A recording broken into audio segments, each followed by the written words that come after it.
I picked up this book, Willpower, Why Self-Control is the Secret to Success, and it's by Roy F. Baumeister and John Tierney. And this was one of those airport pickups, so maybe it was the marshmallows on the front cover that drew me in, or the cute little boy.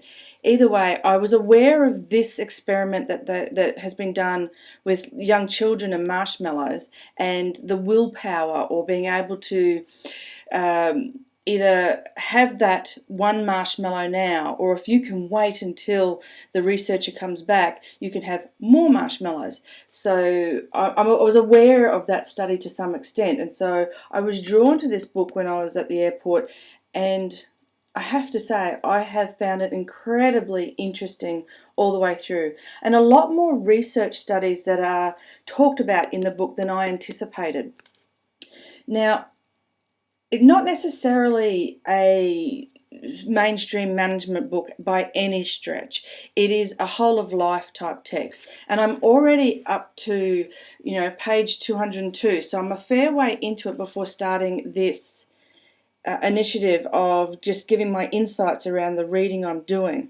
So just to be brief, I think one of the things that the big golden nugget so far that I've taken away from this is that there are really good, valid reasons as to why we don't have as much willpower as what we probably wish we had. That self-control can probably be more valuable than self-esteem. Now, don't get me wrong, self-esteem has value, but self-control versus self-esteem is one particular issue or area in which to start to thinking about a lot more. Now, why is this useful for managers? I believe that some of the insights that I'm getting from this book really can help managers when it comes to thinking about performance management of themselves and their team, as well as some cross-generational issues. I am just at the chapter where they're talking about self-esteem and narcissism and the big push that's been on, particularly in America, because this is an American-based book, around young people and how the focus has really been on self-esteem. And there's some studies that trace that, for example, looking at students and their achievement and using self-esteem messages as a tool to potentially help improve grades.